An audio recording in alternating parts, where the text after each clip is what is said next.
dan bisa menjadi salah satu di antara orang yang diizinkan untuk mendapatkan air minum dari Telaga Kausar, di mana Rasulullah berdiri di telaga itu, kemudian mengambilkan air dari telaga itu dengan tangan beliau, lalu memberikan air minum itu kepada setiap umat Islam yang masuk ke dalam surga. Masya Allah. Ya, mari kita memperbanyak sholawat pada Rasulullah sehingga Rasulullah mengenali kita sebagai umatnya. Ya, teman-teman, saya manggil teman-teman nggak apa-apa ya. Kayaknya masih pada muda-muda semua nih. Jangan-jangan saya yang tua sendiri. Betul nggak, Ustazah Wafi? Bisa jadi, Ustazah. Tapi kok Ustazah juga masih muda. Bisa jadi ya. Emang beneran gitu ya. Nggak apa-apa lah. Materi yang akan kita sharing hari ini sebetulnya berat banget ya buat saya, Wafi. Ada Al-Qur'annya, ada Palestinanya, bingung nih. Kalau dibahas ini 2 hari sendiri. Tapi nggak apa-apa, saya coba yang saya mampu saja ya. Ya iyalah, pastinya kalau nyampein yang mampu aja ya. Saya mohon izin share screen, bisa nggak ya? Oh, bisa ya. Baik, bismillah. Mudah-mudahan waktunya cukup. Karena ini ada 2 pembahasan, kita coba bahas satu-satu dulu ya. Tapi mudah-mudahan bisa dibahas dengan cepat. Nah, ini pertama tentang Al-Quran dulu. Ini yang penting untuk kita pahami fungsi Al-Quran sepanjang hayat, sepanjang hidup, ya, sampai kita mati. Al-Quran itu dibuat oleh Allah untuk dari kita lahir sampai kita mati, sebagai petunjuk. Petunjuk itu kayak peta lah ya. Peta. Kalau sekarang itu mungkin kayak Google Map gitu. Sekarang kan orang kemana-mana pakai Google Map ya. Misalnya dari Padang mau ke Jakarta, gitu. Dia belum pernah, pasti pakai Google Map kan. Saya kemarin pulang mau ke Wonosobo, ke Dieng. Nah, itu kan belum pernah ke sana. Ya udah tinggal buka Google Map. Petunjuk yang menunjukkan jalannya ke sini, ke sini, ke sini, ke sini, ke sini, ke sini, belok kanan, belok kiri. Nah, tapi kalau Google Map yang sekarang itu kadang-kadang menyesatkan juga gitu. Kalau Al-Quran nggak akan pernah menyesatkan. Jadi kebayang nggak kalau misalnya teman-teman nih dari Padang belum pernah ke Jakarta, nggak tahu jalannya kemana gitu. Pokoknya buta banget kayak gitu. Kebayang gimana caranya mau jalan ke Jakarta. Ya. Kalau orang mah gampang, udah tinggal naik bis aja gitu. Ya kalau nggak ada bis, kalau disuruh jalan kaki, bang masa iya sih dari Padang ke Jakarta jalan kaki. Tapi bisa saja gitu ya. Intinya kalau nggak ada peta, kalau nggak ada petunjuk dalam hidup ini, kita kan menjadi orang yang tersesat. Petunjuk gimana kita hidup, bahkan gimana kita mau mati. Cara kita mati itu kayak gimana. Bukan cuma cara dikuburin ya. Cara kita mati itu gimana, kemudian cara kita bisa hidup lagi nanti.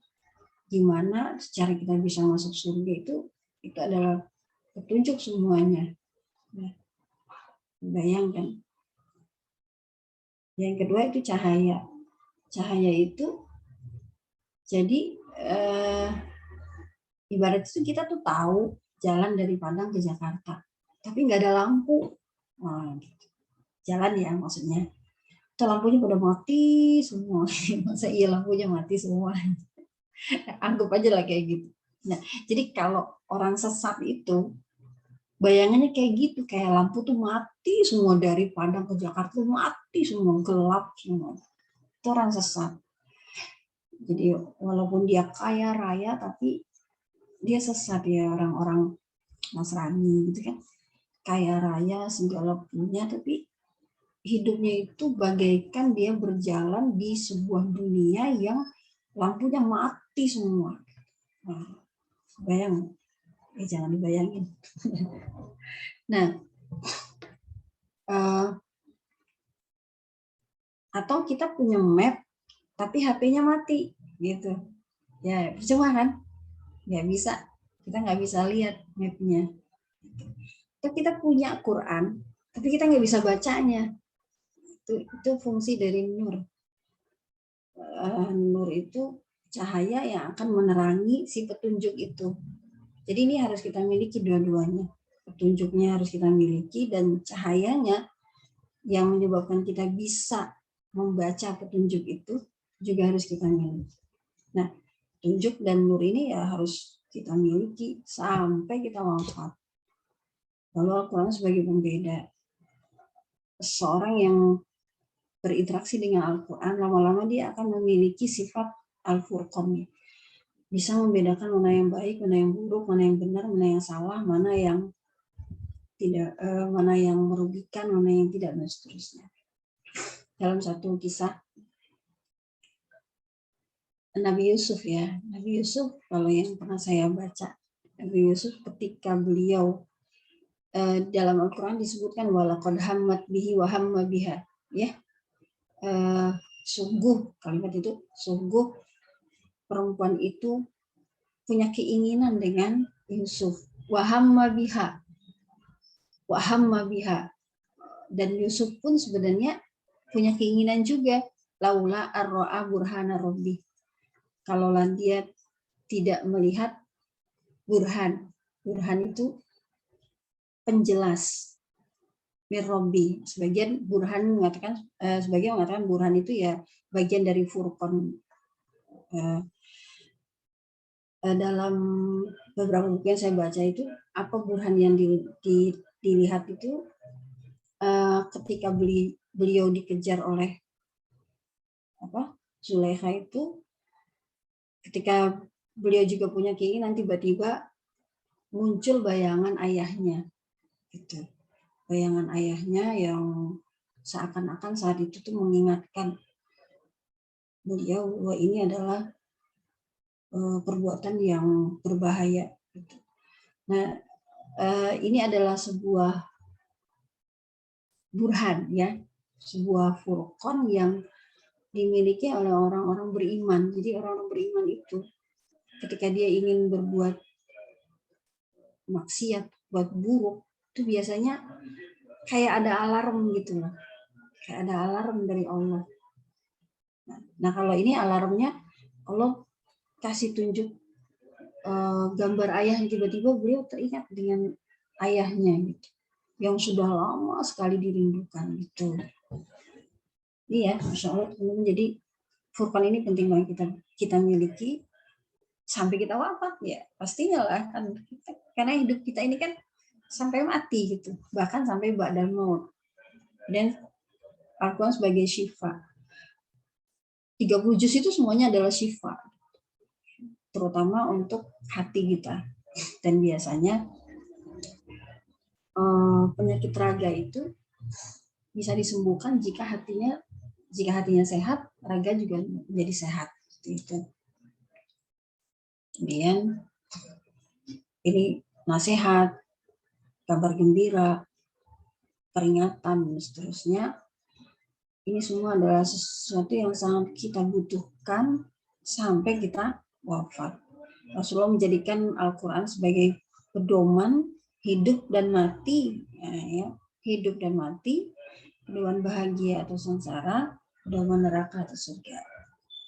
Ya, kita next ya. Ada yang ngantuk nggak nih? Ada yang ngantuk? Belum. Kalau di Padang tidurnya jam berapa ya?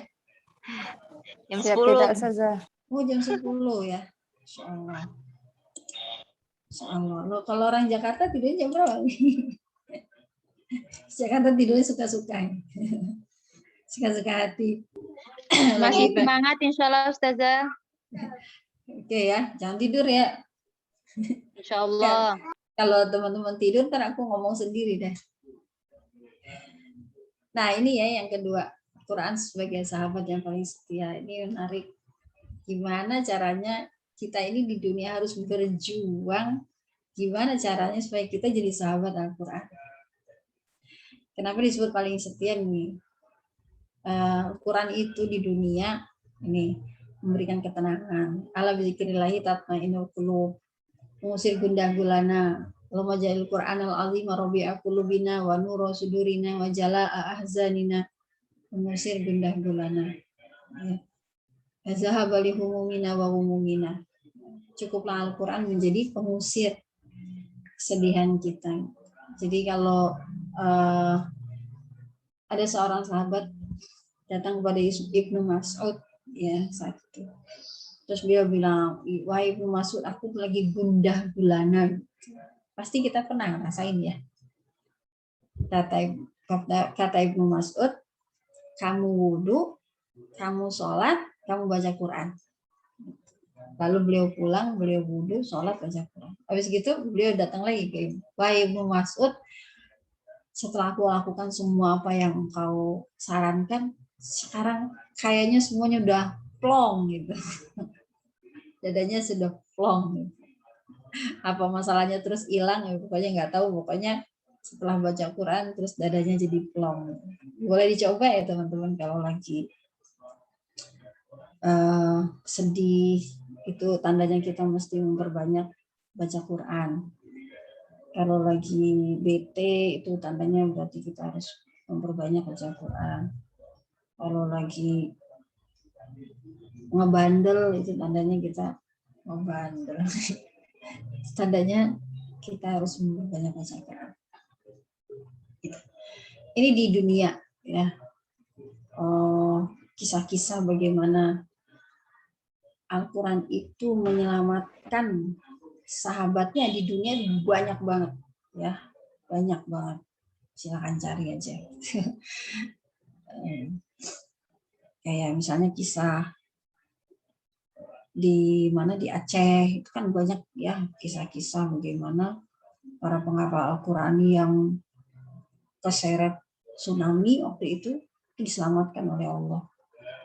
Lalu orang-orang bilang ini hadza min fadli hifzihi. Banyak sekali ya. Bahkan mungkin kita tuh sering ya, para penghafal Al-Quran, teman-teman, para santri nih, mungkin sering merasakan sesuatu yang keajaiban-keajaiban kecil gitulah ya. Ya, Masya Allah. Mungkin ini karena berkah hafalan Quran aku jadi begini dan seterusnya. Cuma kadang-kadang kita suka nggak ngeh. Jadi coba teman-teman perhatikan kesehari-harian kita, pasti ada berkah-berkah Al-Quran yang menemani kita yang kadang-kadang kita tuh nggak tahu. Gitu. Terus di alam kubur di alam kubur itu Al-Quran ini bertugas memberikan cahaya. Jadi orang yang terbiasa membaca Al-Quran sepanjang hayatnya sampai wafat itu sebanyak dia baca Quran seterang itulah cahaya kuburnya. Sebanyak dia baca Quran seluas itulah alam kubur. Jadi alam kubur pernah lihat kuburan kan teman-teman? Ada kan di situ yang belum pernah lihat kuburan? Kalau belum pernah, ayo Ustazah Wafi bawa ke kuburan. Terus lihat liang lahatnya. Liang lahatnya itu dilihat. Jadi liang lahat itu kan ini kuburan ya, kotak ya. Kotak itu kan. Terus itu kan setelah kotak itu ada lagi dikotakin lagi segede badan kita. Jadi sekecil itu, kecil banget gitu kan. Apa namanya tuh, liang lahat kita itu kecil banget. Kayak nggak bisa gerak, habis itu kan ditimbun tanah gitu. Jadi sempit banget. Tapi luar biasa ya, sesempit itu nanti akan diluaskan oleh Allah seluas-luasnya. Luar biasa. Seluas-luasnya. Tapi kalau orang kafir akan disempitkan sesempit-sempit. Dan akan dikasih cahaya oleh Allah dengan Al-Quran itu so terang-terang. Maka dalam doa para salafus soleh, jadikanlah kuburan kami itu sebagian dari nikmat surga gitu ya. Dan jangan engkau jadikan kuburan kami ini apa namanya itu bagian dari neraka. Jadi kita ini sudah bisa merasakan nikmatnya surga saat ada di alam kubur. Nah, kalau udah kayak begini, teman-teman, poin 1, poin 2, akankah kita meninggalkan Al-Quran? Gitu. Akankah kita, aku ntar aja lah, aku berhenti aja, aku cuti aja dulu lah, belajar Qurannya. Ntar aja kalau udah selesai S2. Kira-kira akan nggak kita kayak gitu? Padahal ini penting banget, kebutuhan penting banget Al-Quran itu untuk diri kita. Kemudian kondisi kita di padang mahsyar. Padang mahsyar itu sangat semua orang ketakutan. Ada orang yang didatangin oleh seorang laki-laki yang itu merupakan jelmaan dari Al-Quran. Jadi Al-Quran itu menjelma sebagai seorang laki-laki, kemudian dia mendatangi sahabatnya.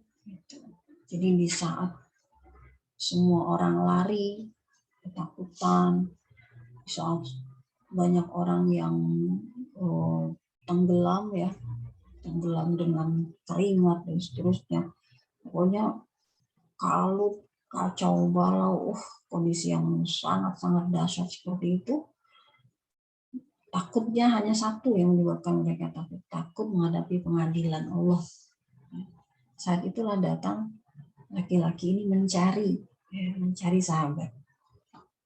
Jadi dia ngedatengin siapa, misalnya dateng Ustazah Wafi. Ustazah Wafinya kaget.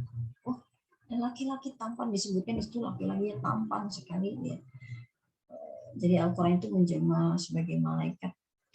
Malaikat menjelma sebagai laki-laki kayak gitu. Si tampan sekali, kemudian mendatangi Ustazah Wafi. Assalamualaikum Ustazah, siapa Anda gitu kan. Saya ceritain, saya adalah Al-Quran yang dulu kamu baca, dulu kamu hafalin sampai terkantuk-kantuk, terus segala macam kayak gitu tuh. Pada hari ini aku akan meminta kepada Allah agar Allah memberikan syafaat kepadamu. Subhanallah ya. Semoga kita termasuk orang-orang yang dicari oleh Al-Quran kelak di padang mahsyar. Amin. Semua kelelahan kita itu akan menjadi saksi. Terus di surga juga seperti itu. Al-Quran ini luar biasa. Sampai kita masuk surga itu ada hadis, baca. Di surga itu udah nggak ada lagi ibadah, sholat nggak ada, semua nggak ada. Yang ada cuma baca Quran. Bacanya bil ghaib ya, dengan hafalan. Suruh baca satu ayat naik terus sampai. Ini luar biasa fungsi Al-Quran ya dalam hidup kita. pertanyaan yang penting kita jawab. Akankah kita meninggalkan Al-Quran? Akankah kita berhenti berlelah-lelah bersama Al-Quran sementara kebutuhan kita sangat besar terhadap Al-Quran? Oke ya. Nah, ini lagi kebutuhan kita untuk terhadap Al-Quran. Mungkin ada yang belum berumah tangga. Ada yang belum berumah tangga di sini banyak kayaknya ya. Oke, masih anak-anak semua nih. Tapi ada yang sudah berumah tangga ya. Jadi teman-teman ternyata rumah tangga itu yang dijaga oleh Allah itu adalah rumah tangga yang menjaga Al-Quran. Itu ya. Rumah tangga yang menjaga Al-Quran. Rumah tangga yang selalu dibacaan Al-Quran. Itu akan datang malaikat. Setan lari dari rumah itu, Allah luaskan. Dan Allah perbanyak kebaikan. Rumah yang tidak dibacakan Al-Quran, Allah akan datangkan setan. Jadi Quran itu dia manggil malaikat gitu ya. Nah, kalau pernah lihat prosesi tukang sihir manggil setan kayak gimana? Tahu nggak kayak gimana? Kalau di Bengkulu itu nggak tahu di daerah lain ya, kalau di Padang nggak tahu gimana. Kalau di Bengkulu saya tahu ini bakar kemenyan. Nanti dibakar kemenyan terus dia baca wohoi jangan dia datang sih. Hai apa gitu. Nah, itu kalau dibakarin kemenyan terus datang setan ke rumahnya, serem banget ya. Ini jadi kalau kita nggak baca Quran, malaikat lari. Terus kalau malaikat lari, setan yang datang. Setan lah yang mau mengganggu rumah tangga kita segala macam. Alhamdulillah. Perceraian dan seterusnya itu sebenarnya sumber utamanya adalah setan yang mengganggu, ya, bukan murni faktor ekonomi, bukan murni faktor segala macam. Iya sih bisa faktor ekonomi, tapi faktor utamanya itu karena ada campur tangan setan di rumah tangga kita. Iya, ini penting banget. Jadi ya padahal ya kita harus menghidupi rumah kita dengan Al-Quran. Seperti hanya lampu di rumah kita nggak boleh mati ya kan. Maksudnya padahal ya harus ada lampu di rumah kita, kecuali di kondisi di Palestina ya. Kemudian Allah merahmati laki-laki yang bangun malam, kemudian sholat, lalu membangunnya istrinya, lalu sholat. Jika si istri yang enggan, ia percikan air di wajahnya. Ini rumah tangga yang diberkahi oleh Allah, dirahmati oleh Allah itu adalah laki-laki yang rajin bangun malam, perempuannya juga rajin bangun malam. Itu ya, semoga kalau yang belum nikah, semoga nanti dapat jodoh yang rajin bangun malam. Kalau yang sudah nikah, semoga pasangan kita rajin bangun malam juga ya. Amin. Amin dong. Yang mau dapat jodoh semoga segera disegerakan jodoh. Amin. Ini yang ngabilin aku doang. Gak apa-apa. Ya, terus ini ya, Al-Quran menjaga anak keturunan kita. Iya teman-teman, Masya Allah. Anak keturunan kita itu akan dipengaruhi oleh kita sebagai orang tua, sebagai ibu, sebagai ayah. Ini ayatnya, وَلْيَخْشَى الَّذِينَ لَوْ تَرَكُوا مِنْ خَلْفِهِمْ ذُرِّيَّةً ضِعَافًا. Takut, hendaklah kamu takut meninggalkan generasi yang lemah. Khafu alaihim. Lemah dari berbagai sisi, dari ruhnya, jasadnya, ekonominya, dan seterusnya. Maka kita sebagai orang tua harus menjadi orang tua yang kuat juga, sehingga kita tidak meninggalkan anak-anak yang lemah. Nih. Kembali kita berdoa semoga anak cucu cicit turunan kita menjadi anak-anak yang kuat, ya, kuat ibadah, kuat fisik, jadi miliarder, milioner, ya. Semoga ini santri-santri Al-Wafi semuanya jadi miliarder nanti ya. Udah miliarder, hafalan Qur'annya milioner, misalnya 30 juz, insya Allah akhlaknya juga milioner. Semoga kita menjadi para milioner dari segala sisi. Amin, amin. Ya, karena Palestina membutuhkan para miliarder. Nah, ini janji Allah untuk orang tua yang beriman. Ini kita itu dijanjikan, keluarga kita dijanjikan oleh Allah untuk bertemu kembali di surga. Surah At-Tur nih ya, yang hafal surah At-Tur. Ada yang hafal surat 21 sampai 24? Ada ya? Banyak ya. Walazina amanu wa taba'athum dzurriyyatuhum biimanin alhaqna bihim dzurriyyatahum. Orang yang beriman dan anak cucunya mengikutin.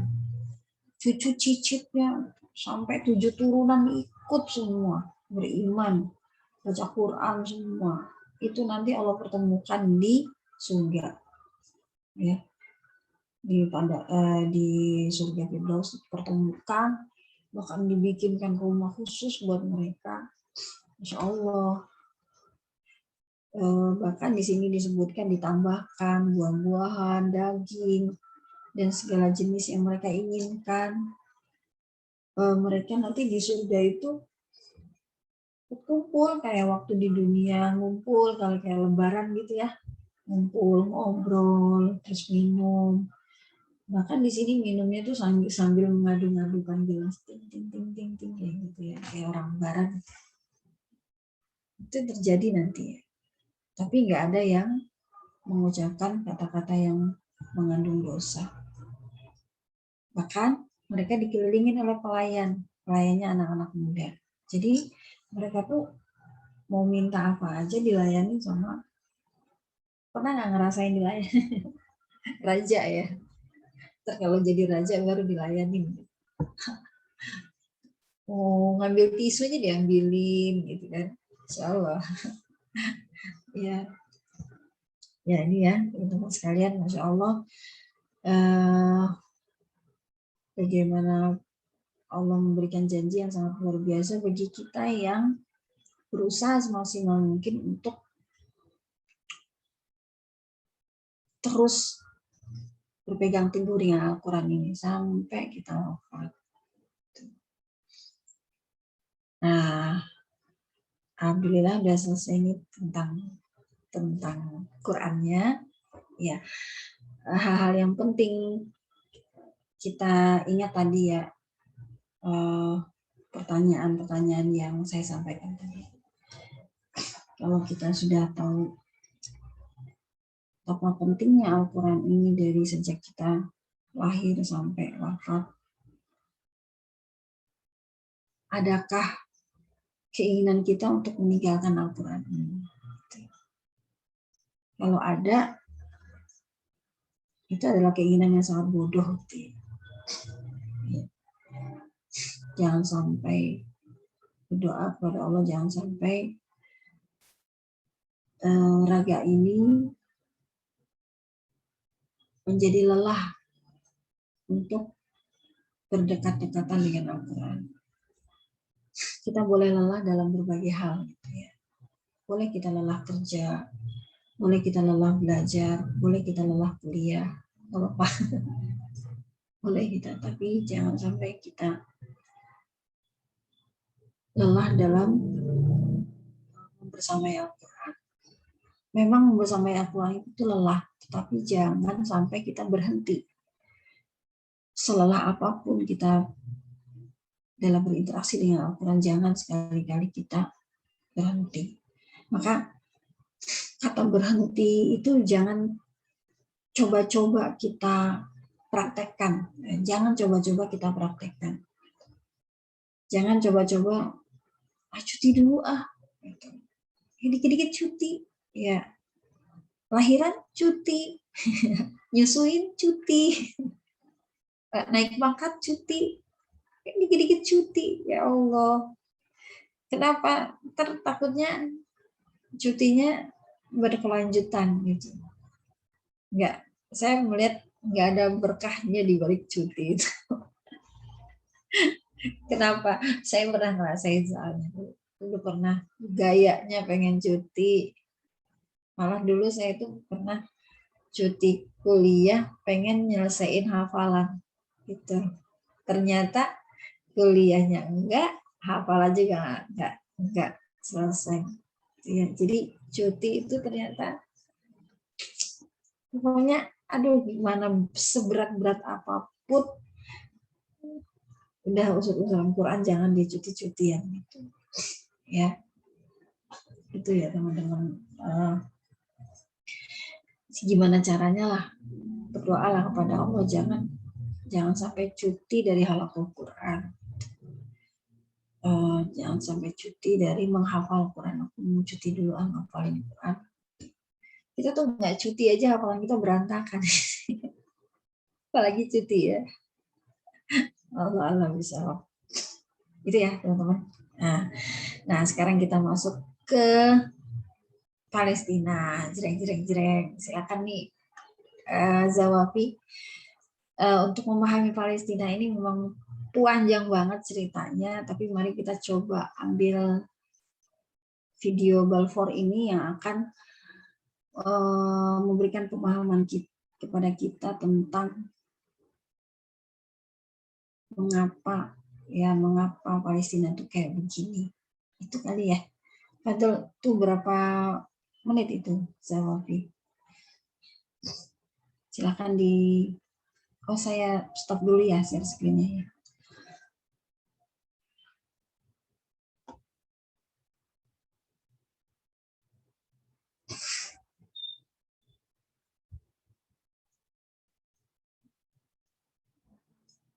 Ini tahun 1917 ya. Oh, nggak ada suaranya ya, Zah?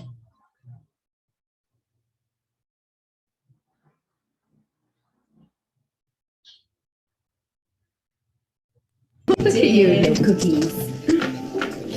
Hi, to see you again. You doing cookie? Oh gosh, this smells delicious. Mom, can I have another? Adam, you're so greedy. Alice, you can't blame him. Your mum's cookies are to die for. Oh, okay, go on, just one more. The old family recipe never fails. I think need the rest. You're going to eat the rest of me? Are you?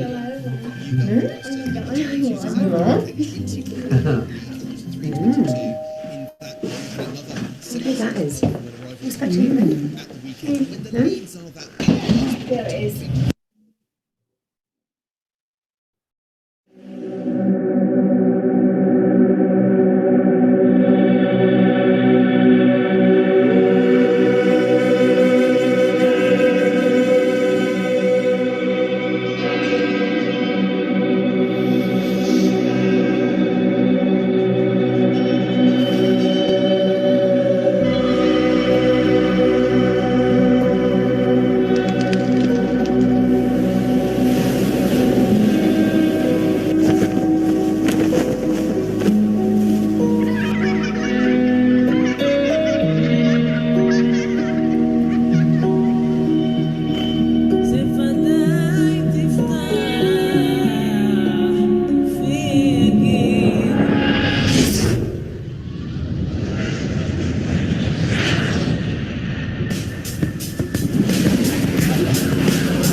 Ya, Zah. בשם השם נעשה ונצליח. We have an amazing Shul Torah, amazing group. Thank you for coming. My story doesn't start with Apa religion. Ustazah Ifa? My story doesn't start with the truth. Zawapi bukan yang ini kayaknya deh. Coba yang Iya, dari kayaknya saya nggak aja. ketemu. Ustazah Ifa. Itu kayaknya iklan Ustazah. Coba pakai yang saya kirim aja tadi, Zah. Yang dikirim, yang kakak kirim tadi, Fah.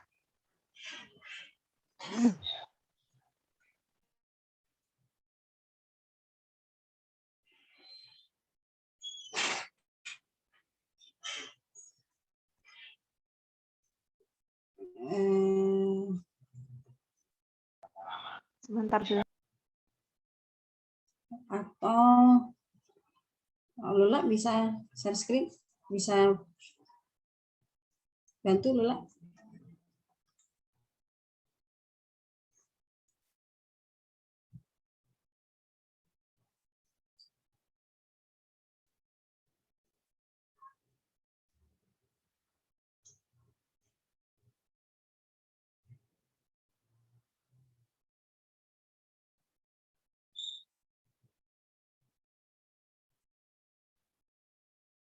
Oh.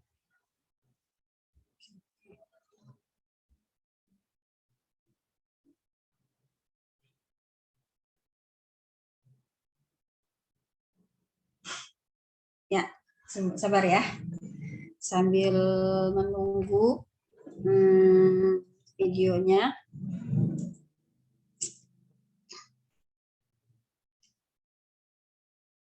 Kita terusin dikit ya. Kalau sudah siap nanti bilangin ya, Zah.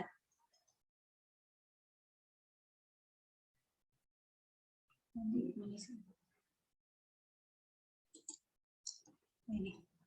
Ya, sebentar, Zah.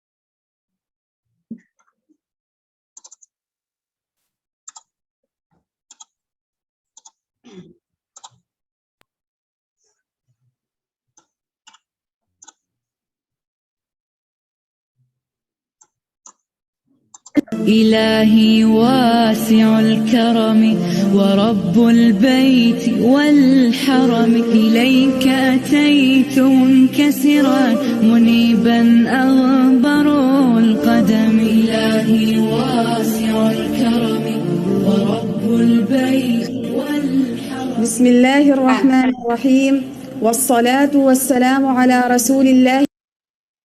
Mana ini, Zah? Bukan. Sebentar, Zahwapi bisa minta tolong jadiin siapa? Lula ke host. Itu biar Lula yang share screen, share video. Lula ya? Lola. Namanya siapa, Zah? Lula. Lula benar nggak? Lula ya? Iya.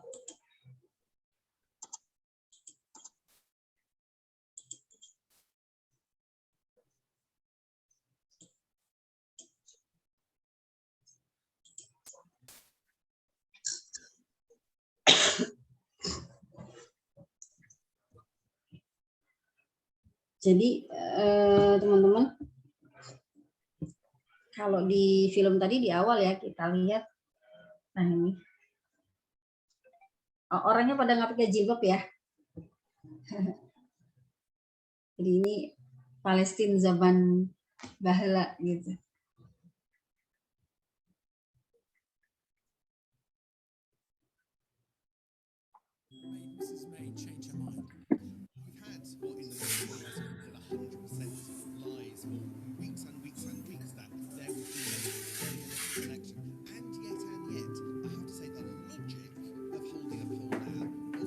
Auntie Amanda's here. Hello, darling. See you and your cookies. Hi, see you again. You doing cookies? gosh, this smells delicious. Mom, can I have another? Adam, you're so greedy. Alice, you can't blame him. Your mum's cookies are to die for. Oh, okay, go on, just one more. The old family recipe never fails. You're going to eat the rest of me? Are you? What? What that is? There it is.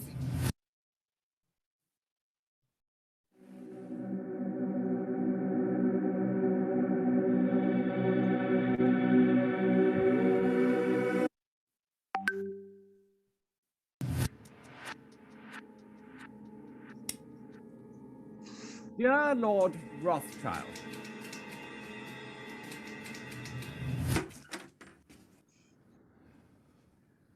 Mr. Jones, Yes? good afternoon. These are the Smiths. They're currently homeless and we're trying to find them somewhere to live. Well, that's awful. I'm so sorry. Can we help at all? Maybe some clothes for the children? That's very kind of you. But we're thinking more along the lines of your house. What do you mean, my house? I have much pleasure in conveying to you, on behalf of His Majesty's government, the following declaration of sympathy with Jewish Zionist aspirations, which has been submitted to and approved by the Cabinet. His Majesty's government view with favour the establishment in Palestine of a national home for the Jewish people and will use their best endeavours to facilitate the achievement of this object. It being clearly understood that nothing shall be done which may prejudice the civil and religious rights of the existing non-Jewish communities in Palestine, or the rights or political status of Jews in any other country.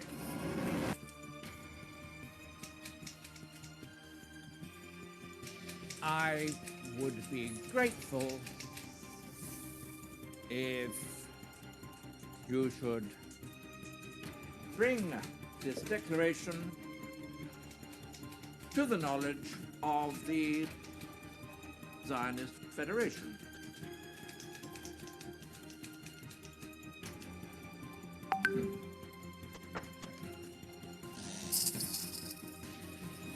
This is yours now. Everything else belongs to them. You can't do this. This isn't right.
Adam, where are the seeds?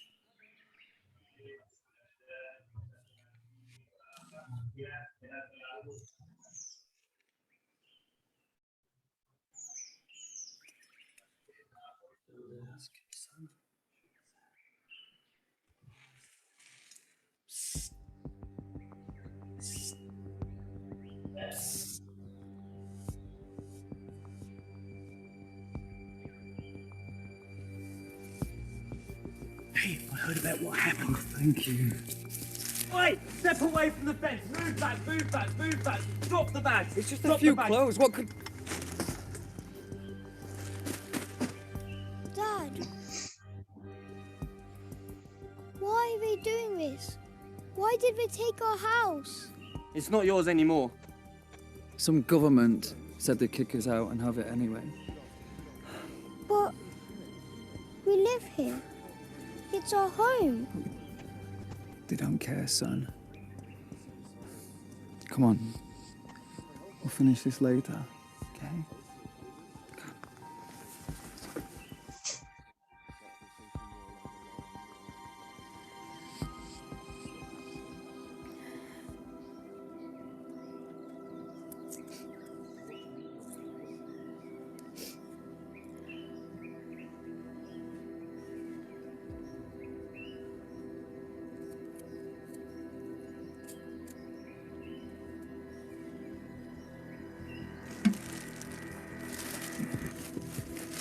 No medicine?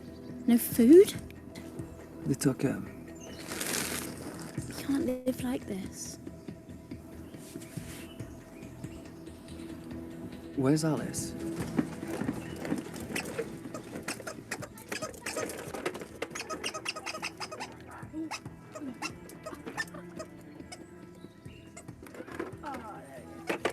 That one's called Mr. Teddy. He likes strawberry jam.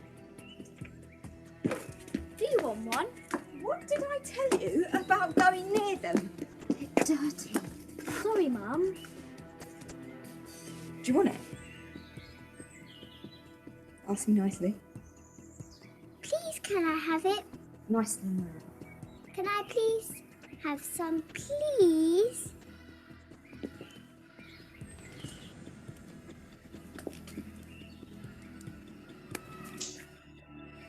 You could at least smile and say thank you. Thank you. Who says we never give them anything? Alice! Alice! Come on. You're going to be late for school.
Internetnya ya, Kak?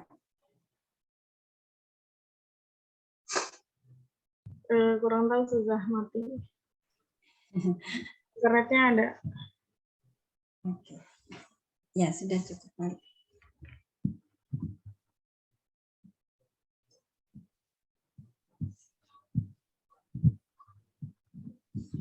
Ya.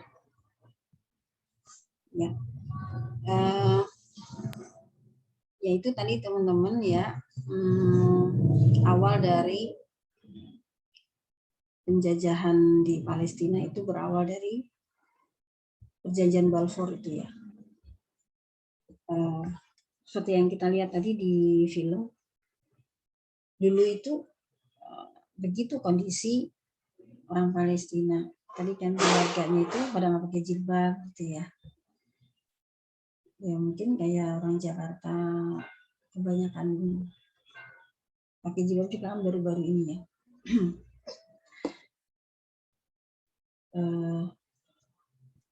Ada seorang ulama Gaza mengatakan dulu itu sebelum Israel masuk ke Palestina itu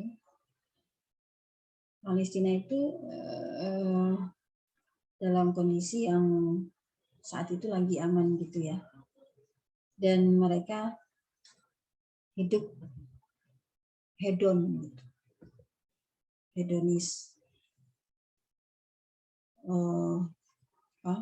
Palestina itu termasuk negara kaya. Jadi warganya banyak yang sudah mulai meninggalkan Al-Quran, sholat dan seterusnya, gitu ya. Bahkan dia mengatakan saat itu penghafal Al-Quran itu cuma 5 orang, gitu. Lalu terjadilah perjanjian di mana kemudian Inggris memberikan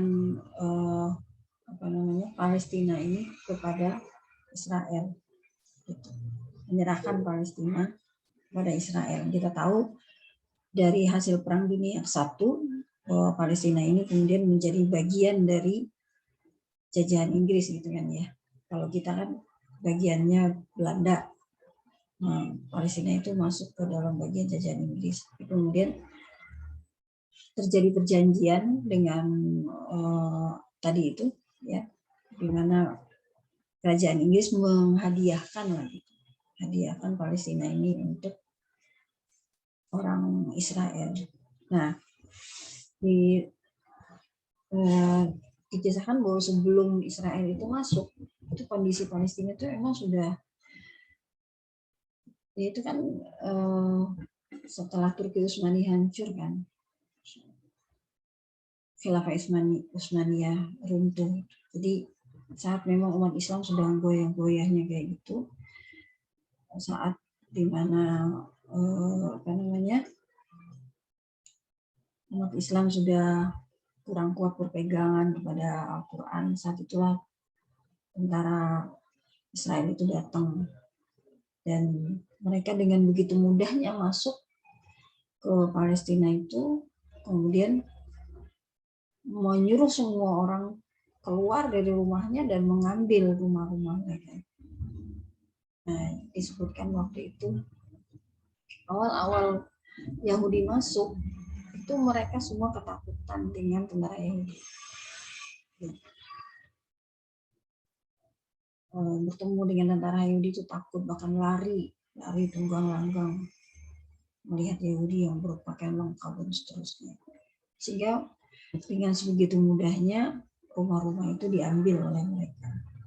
Kayak gitu. Terus berjalan kondisi itu sampai yang tadinya Yahudi di Palestina itu hanya 5% gitu ya. Sampai akhirnya terus berdatangan di seluruh penjuru dunia, berdatangan sampai akhirnya 95%. 95% Palestina itu dikuasai oleh Yahudi. Nah, kita tahu bahwa setelah semakin banyak orang Yahudi yang menguasai Palestina, beberapa ulama di sana kemudian tersadarkan, bangkit. Salah satunya adalah Syekh Ahmad Yasin. Beliau ini yang kemudian memimpin program kembali kepada Al-Quran, kembali kepada Islam. Jadi beliau kemudian mengajak seluruh warga Palestina itu untuk kembali kepada Al-Quran. bukan ngajak untuk perang ya, tapi ngajak kembali kepada Islam.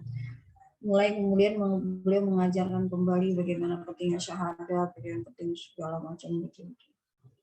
Sampai akhirnya mulailah umat Islam itu mulai satu persatu kembali, mulai ramai. Jadi masjid yang dulunya sepi sekarang waktu itu ya mulai ramai sampai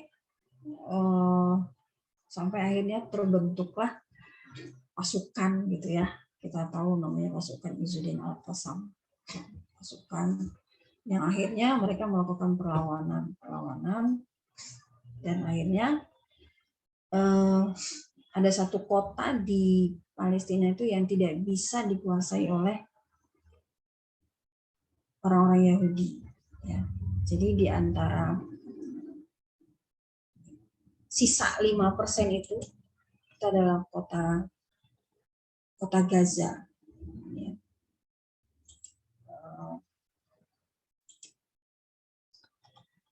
Ini ya kota Gaza. Ini yang tersisa semuanya sudah dikuasai sama mereka.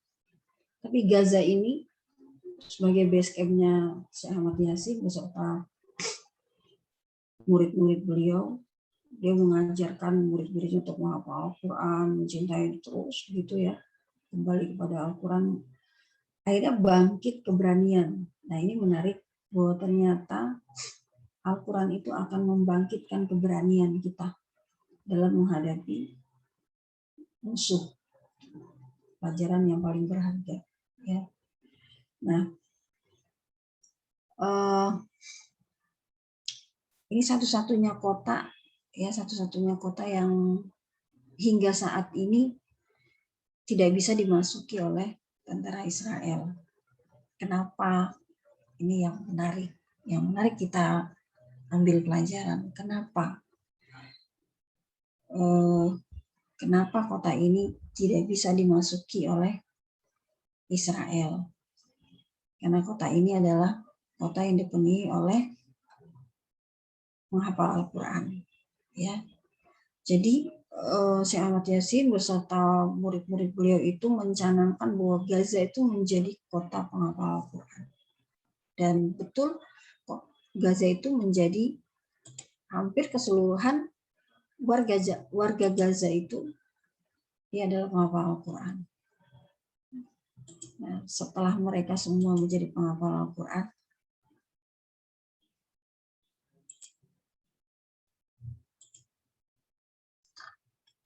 ini ya, orang menjuluki Gaza itu sebagai penduduknya sebagai penduduk penghafal Al-Quran. Jadi hampir keseluruhan warga Gaza itu semuanya penghafal Al-Quran. Kebayang nggak kalau misalnya seluruh kota Padang itu semuanya penghafal Al-Quran? Gimana tuh rasanya Padang itu ya? Gimana kalau seluruh kota Jakarta ini penduduknya semuanya samping kiri, ya tetangga saya ini semuanya samping kiri karena semuanya penghafal Al-Quran. Kebayang nggak? Pasti setiap maghrib itu suaranya kayak zaman Rasulullah. Jadi di mana Rasulullah itu dari maghrib ke atas itu kayak suara lebah.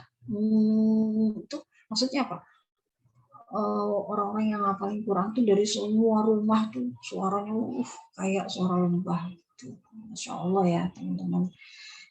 Nah sejak mereka menghafal Al-Quran, mereka itu menjadi orang yang pemberani. Mereka udah nggak takut lagi. Bahkan anak-anak aja tuh berani ngadepin tentara. Ini ya luar biasa. Jadi teman-teman, Al-Quran itu membuat kita berani. Dan bukan cuma bikin kita berani, banyak sekali ya. Nah, kenapa kita perlu mempelajari Palestina ini? Ya, apa pentingnya? Apa pentingnya kita mempelajari Palestina? Menurut saya sangat penting. Pertama, Palestina adalah bumi para anbiya. Para nabi kita tuh ada di sana. Kuburan-kuburan nabi kita tuh banyak di sana, gitu ya. Bahkan Rasulullah pun Isra di sana. Kebayang nggak kalau misalnya kita punya orang tua, keluarga orang tua kita terus ada dikubur di satu tempat misalnya, kemudian tempat itu diacak-acak, diobrak-abrik, ditembak dan seterusnya, rasanya seperti apa? Nah, itu cuma orang tua. Sekarang ini nabi yang telah menyelamatkan kita gitu. Nggak kebayang ya. Lalu itu adalah kota yang pernah dijadikan oleh Allah sebagai kiblat pertama. Ya, tempat diturunkannya sholat, bahkan tempat sujud para nabi, para anbiya. Kebayang ya, insya Allah.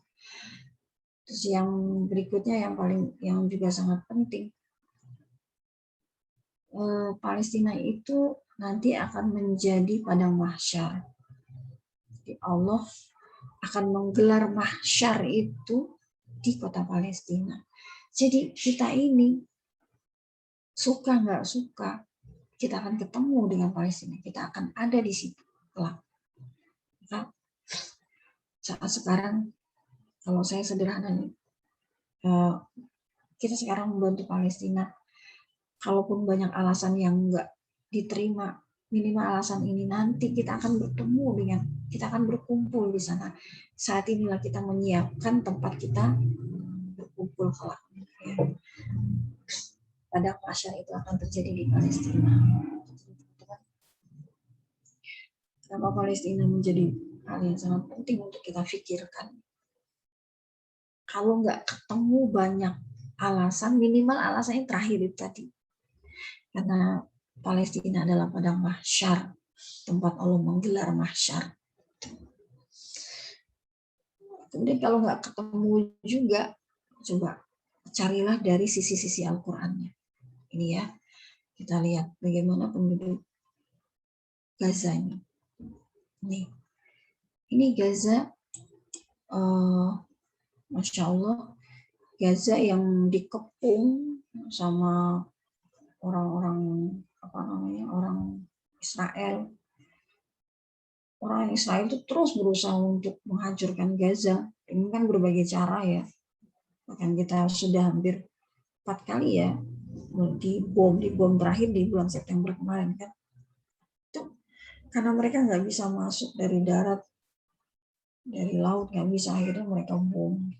Tapi lihat, dibom tadi dibangun lagi, dibangun lagi dalam kondisi yang serba kekurangan, listrik nggak ada, air nggak ada, tapi mereka itu bisa mewisuda 700 hafiz Quran di Gaza. Ada 50.000 penghafal Quran di Gaza, 300.000-nya sedang sibuk menghafal 30 juz. Kebayang? Nggak kebayang. Bahkan mereka tuh di sana, mereka tuh mempersilahkan, bangga banget kalau rumahnya dijadiin base camp, rumah Quran gitu. Bangga banget, bahkan mereka itu dengan segala keterbatasan mereka tuh nyiapin, kalau dia punya roti itu disiapin anak-anak. Jadi anak-anak Palestina itu, anak-anak Gaza itu setiap sore mereka pergi ke rumah-rumah yang di situ ada alkohol Quran.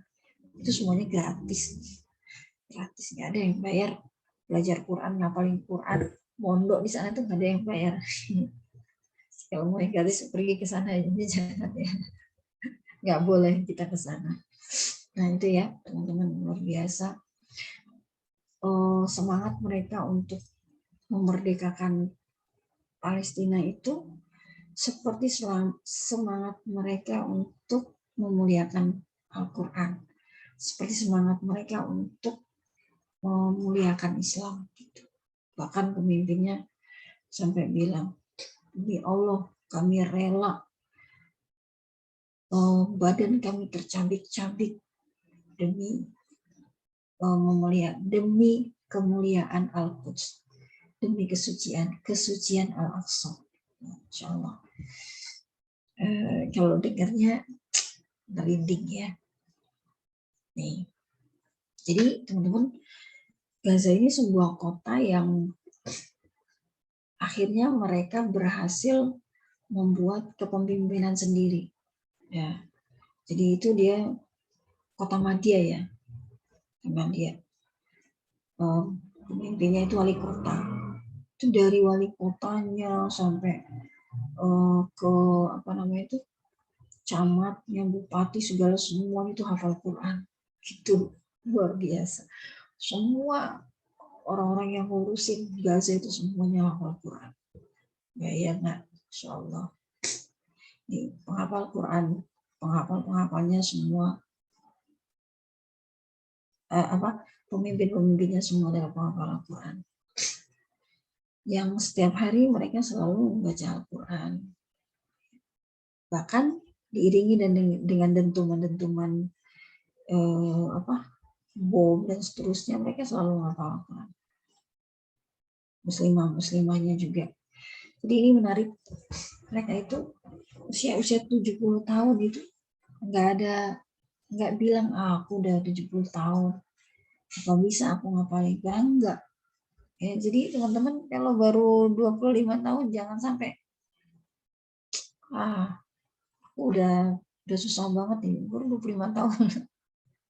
Bahkan usia kita 60 tahun pun jangan bilang aku udah nggak bisa ngapalin. Jangan.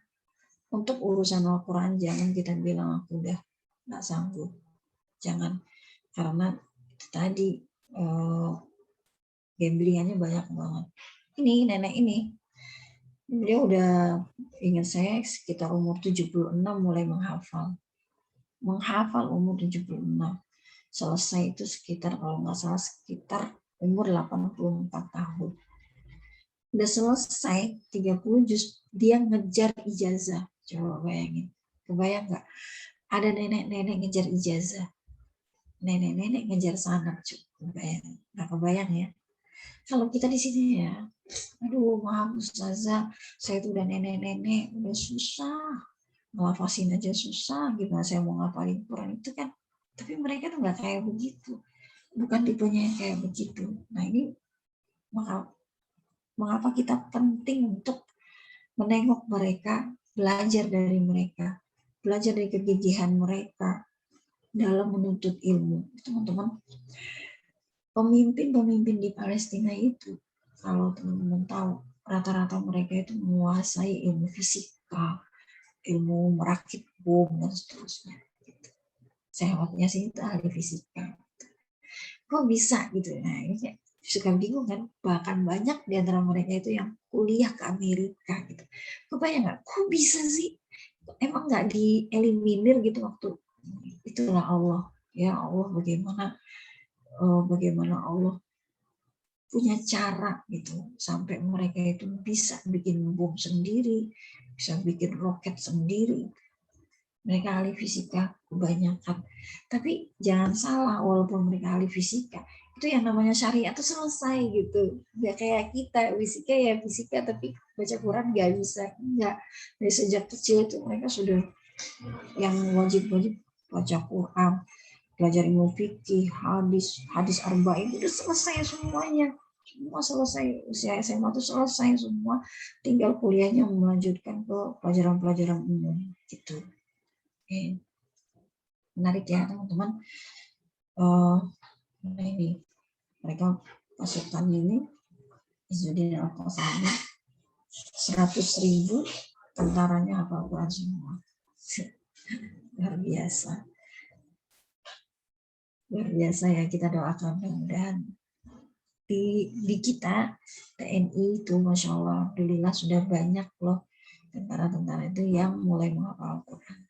Doakan semoga para tentara-tentara kita tuh semuanya berkeinginan untuk menghafal Al-Quran gitu ya. Apalagi nanti anak-anak cucu kita yang memimpin negeri ini atau Antuna lah ya, kelas-kelas Antuna nanti memimpin negeri ini, maka dari sekarang ayo semangat ngapalin Quran, jangan pakai kendor gitu. Jangan pakai kendor, biarin terkantuk-kantuk, jangan pakai kendor. Nih, bahkan di penjara pun ngapalin Quran ini. Orang-orang di penjara itu semuanya ternyata orang hafal. Bahkan mereka itu kuliah S3 di penjara. Subhanallah, nggak ada apa tuh pengen cuti gitu ya. Malah aku udah di penjara, nggak usah kuliah. Enggak, ternyata banyak di antara mereka itu yang diwisuda, ternyata baru ketahuan orang yang diwisuda itu ada di penjara. Masya Allah ya. Jadi ya teman-teman, baik kita yang muda maupun tua ya, semangat kita untuk kuliah, semangat untuk belajar, semangat kita untuk S2, S3 dan seterusnya itu kobarkan gitu ya.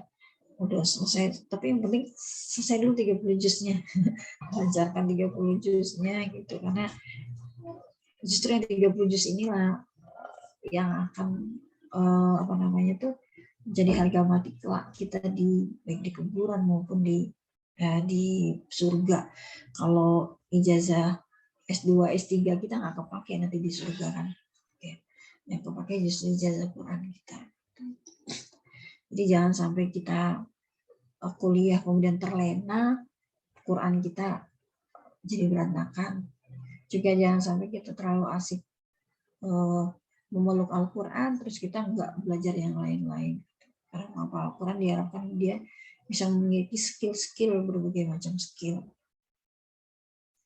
Anak-anak ya, anak juga semuanya kecil-kecil di sana, dan di sana itu mereka hafal Quran gampang banget.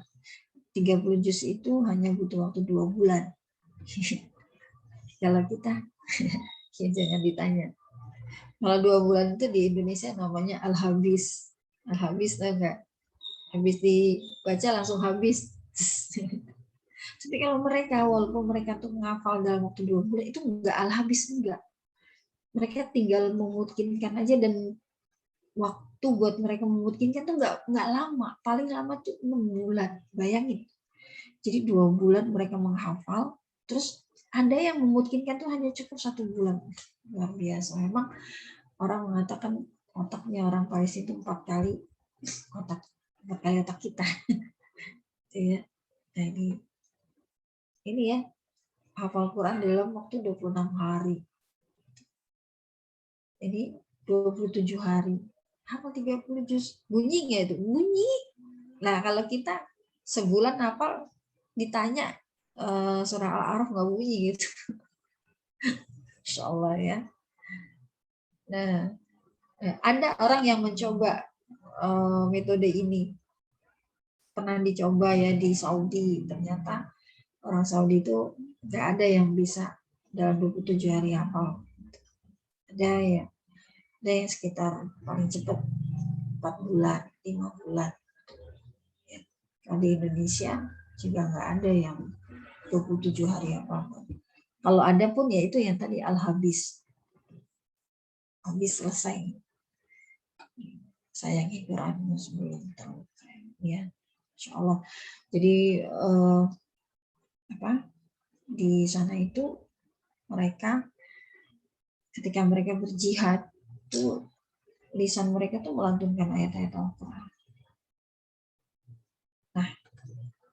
Nah, bahkan nih coba perhatian, ini orang Palestina ya, orang yang cacat pun mereka tidak mau meninggalkan Al-Quran. Jadi teman-teman, apa yang kita bahas tadi di bab Al-Quran itu semua ada di Palestina. Semua ada di Palestina. Selesai ya, semuanya ada di Palestina. Sehingga kita bisa mengambil pelajaran yang sangat luar biasa dari Palestina ini. Karena itu teman-teman sekalian, antara Palestina dan Al-Quran itu memang mungkin bisa dibilang 2 mata uang gitu ya. Nggak bisa dipisahkan. Palestina itu menjadi saat ini, Palestina itu menjadi mulia karena Al-Quran. Dan dulu bagaimana bangsa Palestina itu diremehkan terus karena mereka juga menyanyiakan Al-Quran. Renungan yang paling menarik teman-teman sekalian buat kita semua. Mari kita menarik garis merah ke negeri kita, ke bangsa kita, Indonesia. Indonesia saat ini kalau kita mau jujur-jujuran masih terlalu banyak orang yang hedon, ya, yang membangga-banggakan kekayaan dan melupakan Al-Quran. Ini kalau kita mau jujur-jujuran, ini seakan menjadi alarm, sinyal bahwa negeri ini sedang dalam kondisi berbahaya. Kita ingat dulu zaman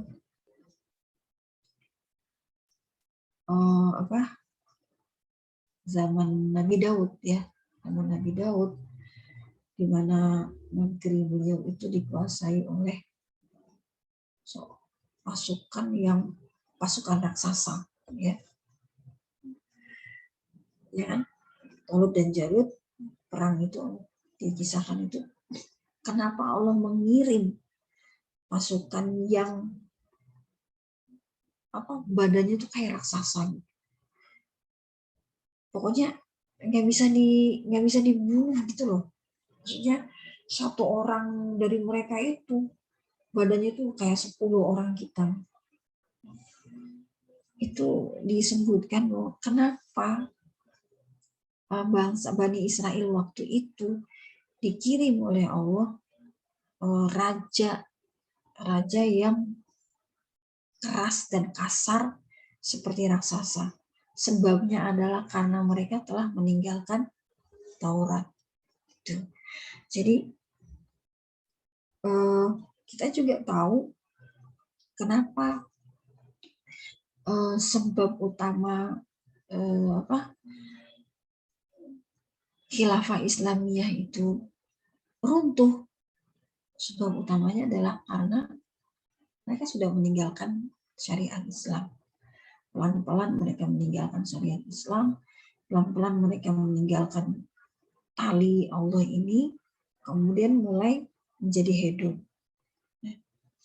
Jadi setiap bangsa yang sudah mulai, bangsa umat Islam yang sudah mulai merenggangkan tali kekamnya, kemudian mulai mencoba mengganti tali kekamnya dengan tali dari milah agama yang lain, bahasanya itu tunggulah Allah kirim pemimpin yang jahat, gitu. Pemimpin yang tidak mencintai kita, tidak menyayangi kita. Kita jujur-jujuran, beberapa dekade kita dapat pemimpin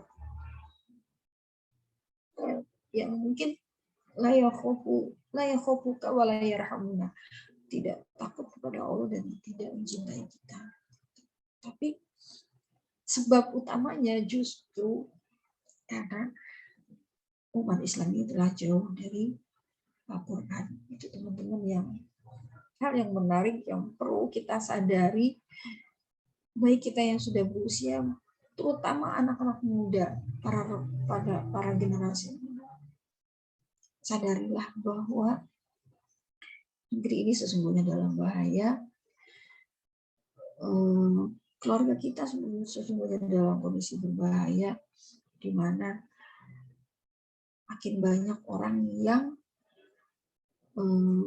melepaskan tali agama Allah ini, kemudian berhidup hedon, memuja-muja harta, tahta, wanita, dan seterusnya. Itulah yang menyebabkan Palestina kemudian bisa dihancurkan. Itulah yang menyebabkan khilafah Islamnya runtuh. Nah, karena itu, apa yang harus kita lakukan, teman-teman sekalian? Mari kita berusaha sekuat tenaga berpegang teguh kepada Al-Quran, kemudian berusaha sekuat tenaga menyebarkan, mengajar seluruh warga Padang itu kembali kepada Al-Quran. mengajak seluruh warga Jakarta ini kembali pada Allah. Nggak ada cara lain untuk menyelamatkan negeri ini. Walaupun kita menginvestasikan miliaran uang untuk menyelamatkan negeri ini, kalau Allah nggak ridho, nggak bakal. Karena itu teman-teman,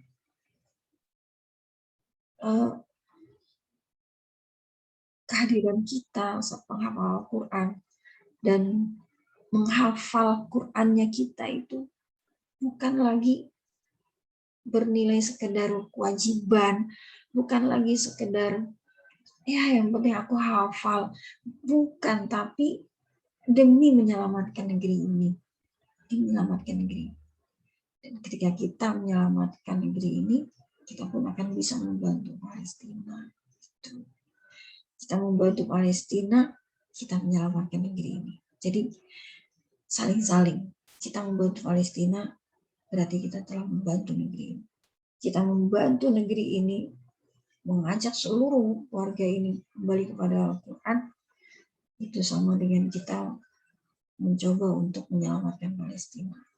Terakhir, mari kita berusaha terus-menerus berpegang teguh kepada tali Allah ini, berusaha terus-menerus menghafal dengan segala kelelahan yang berlipat-lipat.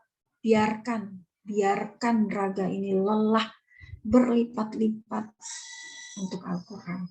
Biarkan. Kalau untuk yang lain-lain mungkin kita boleh capek, tapi lelah kita dalam belajar Al-Quran ini, biarkanlah dia berlipat-lipat itu. Sehingga kita bisa menembus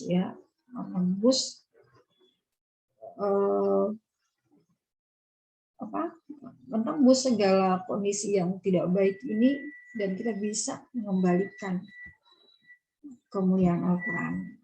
Ya. Allah alam bisawab, terlalu banyak bicara, banyak dosanya mungkin ya. Mohon maaf teman-teman sekalian, semoga ada manfaatnya. Assalamualaikum warahmatullahi wabarakatuh. Waalaikumsalam warahmatullahi wabarakatuh.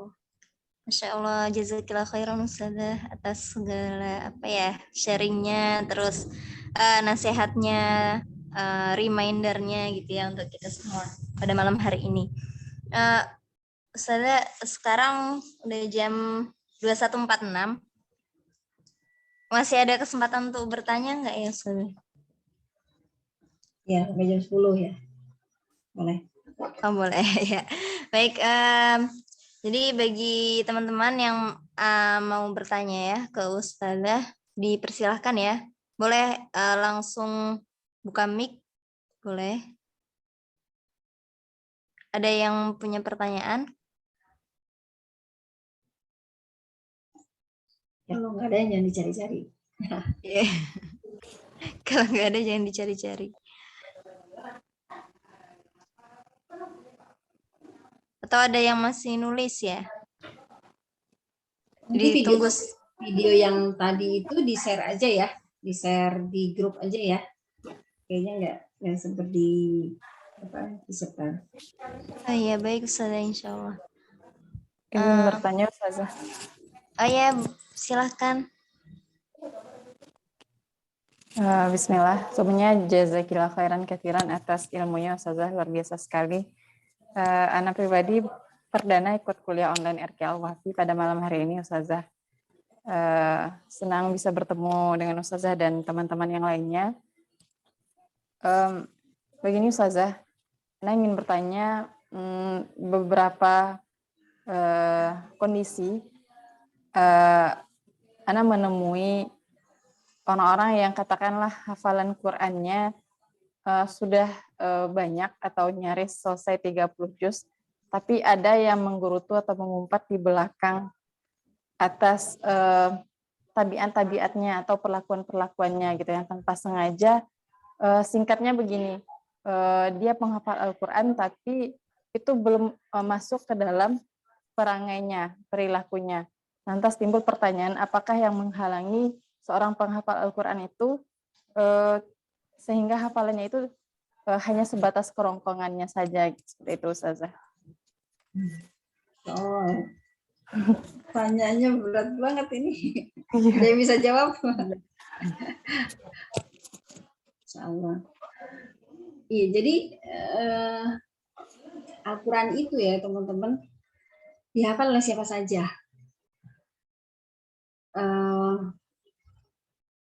Tahu kan yang gubernur DKI yang dulu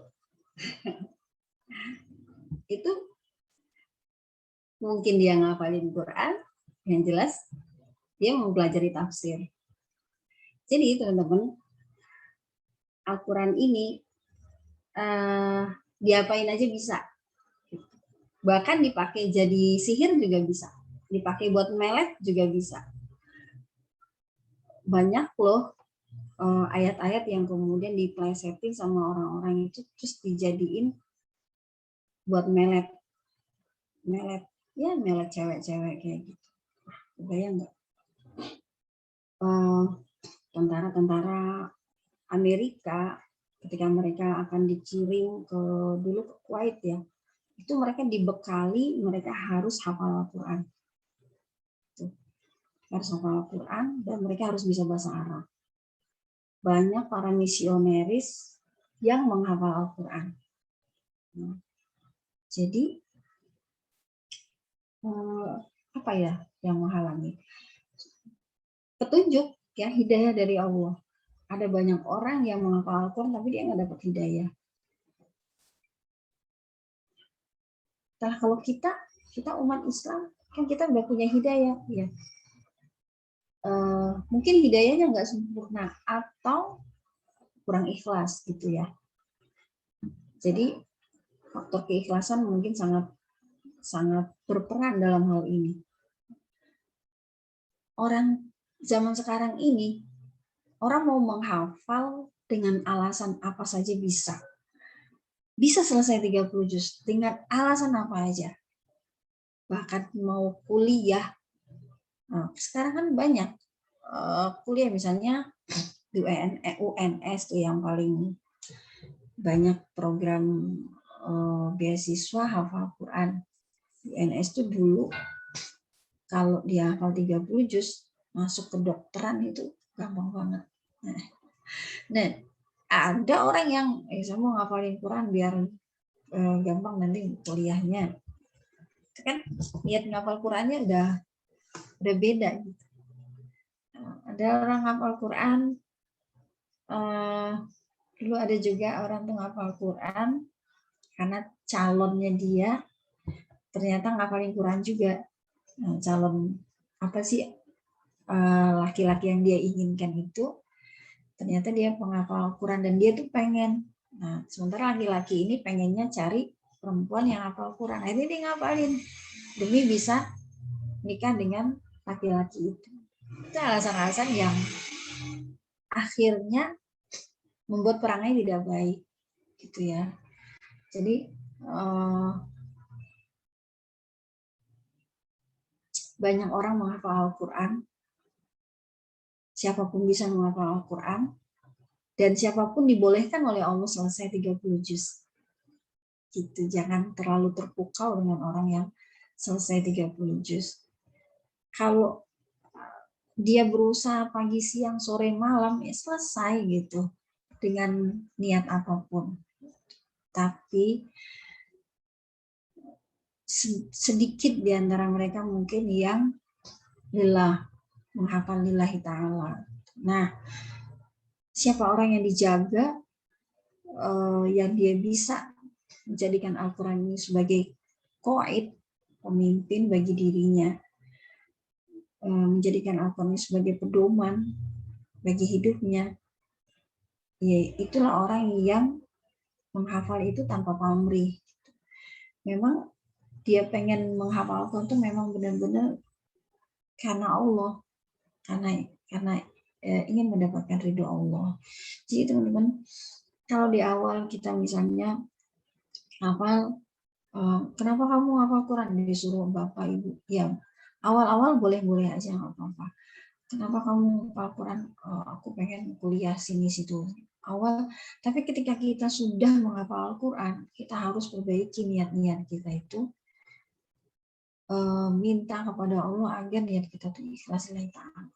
Insya Allah ketika kita ikhlas, kita akan mendapatkan burhan, akan mendapatkan petunjuk dari Allah sehingga kita bisa menselaraskan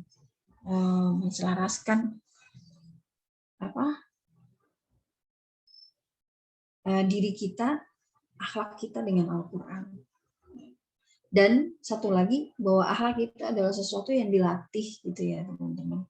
Dilatih. Kalau seandainya saat ini ada teman kita yang punya hafalan tapi perangainya kurang baik, ajak dia untuk tarbiyah misalnya ya. Ajak dia untuk memahami. Jangan dicela gitu. Kalau menurut saya sih jangan dicela, tapi ajak dia untuk menyadari apa Al-Quran itu tidak suka yang kayak begitu, nggak cocok. Ajak dia mengingat kembali bahwa Al-Quran itu yang diinginkan adalah akhlakul karimah dan seterusnya. Itu Allah alam shawab. Mudah-mudahan jawabannya cocok. Kalau gak cocok, cari sendiri. Ya, gimana Kak? Sudah menjawab, Insya Allah. Jazakallah khair, Ustazah. Apa aja? Saya emang nggak pandai jawab soal nih. Tapi Masya Allah, Ustazah. Cukup jadi pengingat banget ya buat kita untuk bahwa keikhlasan niat itu sangat berpengaruh ya terhadap segala sesuatu yang kita lakukan gitu. Ada lagi? Atau kalau nggak ada kita cukupkan. Ada lagi yang mau bertanya?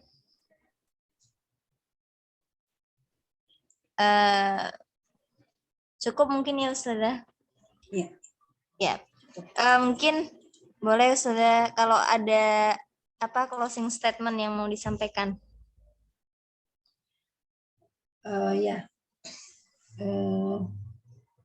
Pertama mari kita berusaha terus untuk mengikhlaskan niat kita dalam menghafal ya. Kemudian berusaha semaksimal mungkin untuk madal haya, menghafal madal haya sampai kita sama-sama berdoa ya. Doa agar sampai wafat kita selalu bersama Al-Quran, dan sampai wafat kita selalu membantu Palestina. Ya. Kemudian marilah kita menjadi pionir gitu ya. Marilah kita berusaha menjadi pemuda-pemuda yang bercita-cita menyelamatkan negeri ini, menyelamatkan Palestina, menyelamatkan negeri kita dengan Al-Quran.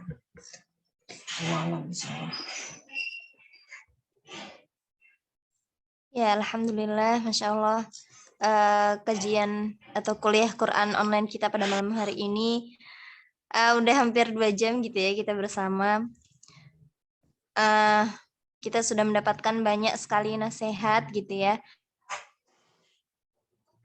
dari Ustazah Mukhlisah tentang Al-Quran dan Palestina, yang kata beliau tadi ibarat dua mata uang gitu ya, nggak bisa dipisahkan gitu. Terus ada tiga kalimat ya yang di sini ingin dari Ustazah Mukhlisah tadi yang bisa kita highlight.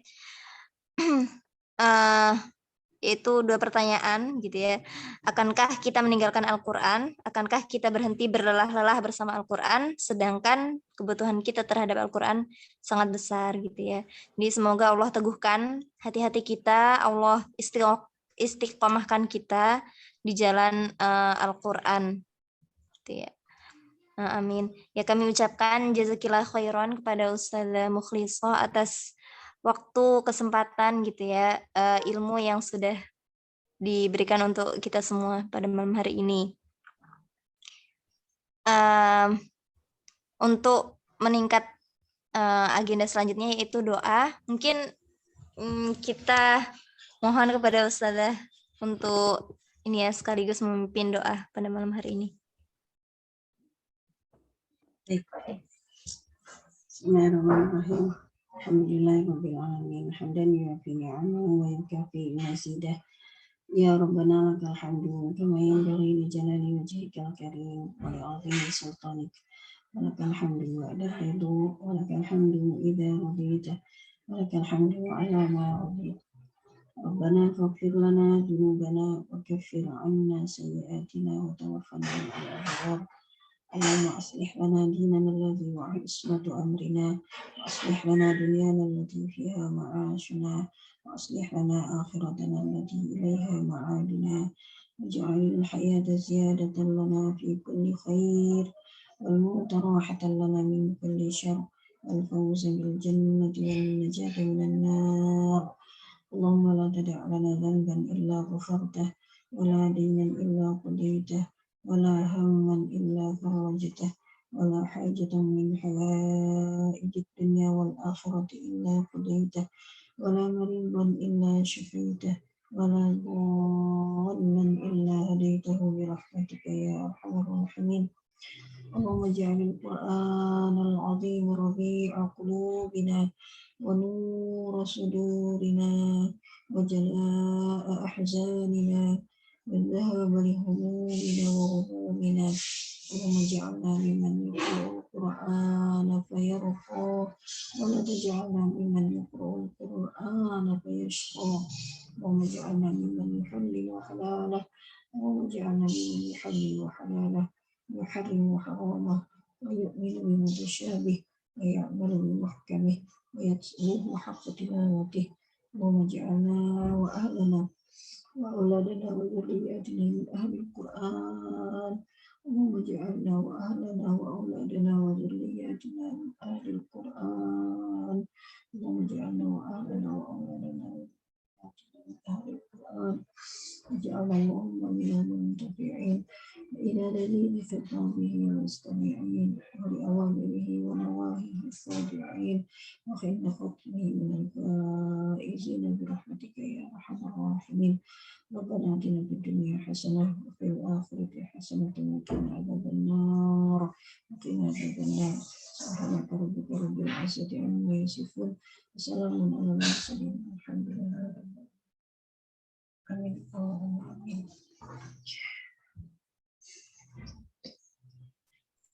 Ya, alhamdulillah. Semoga apa yang kita panjatkan bersama Allah ijabah gitu ya. Nah, sebelum kita tutup agenda kita ada sesi ini dulu ya, foto bersama. Karena ini kuliah Quran terakhir kita, boleh nih akhwat, ustazah, banyak ustazah kita di sini ya. Ummahat, boleh on cam ya.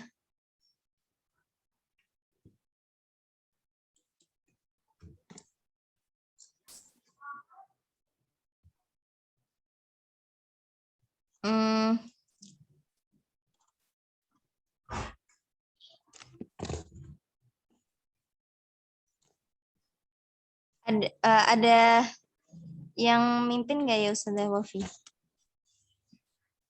Dari panitia. Ya, Zah. Oh ya, baik Ustazah Iman. Ya boleh. Dalam hitungan 3 ya. Slide pertama. 1, 2, 3. Ya, slide yang kedua. 1, 2, 3. Oke. Udah, Ustazah. Ya, Masya Allah. Jazakillah khairan Ustazah. Mungkin sekian pertemuan kita pada malam hari ini. Semoga banyak oleh-oleh gitu ya yang kita bawa, yang bisa kita bagikan ke orang lain juga gitu.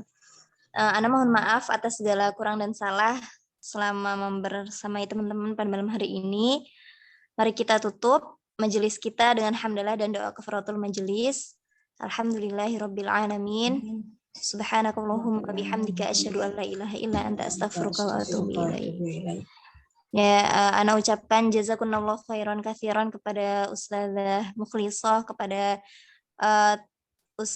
para ustazah dari RQ Al-Wafi, kemudian kepada akhwat ya yang sudah bisa hadir pada malam hari ini. Insya Allah ini ya termasuk banyak ya, tadi sempat sampai 40-an peserta yang hadir pada malam hari ini. Bahkan lebih ya karena ada beberapa rumah Quran ya. Masya Allah. Nah, anak akhiri. Wassalamualaikum warahmatullahi wabarakatuh. Waalaikumsalam warahmatullahi wabarakatuh. Saya izin pamit ya teman-teman. Assalamualaikum. Waalaikumsalam warahmatullahi wabarakatuh.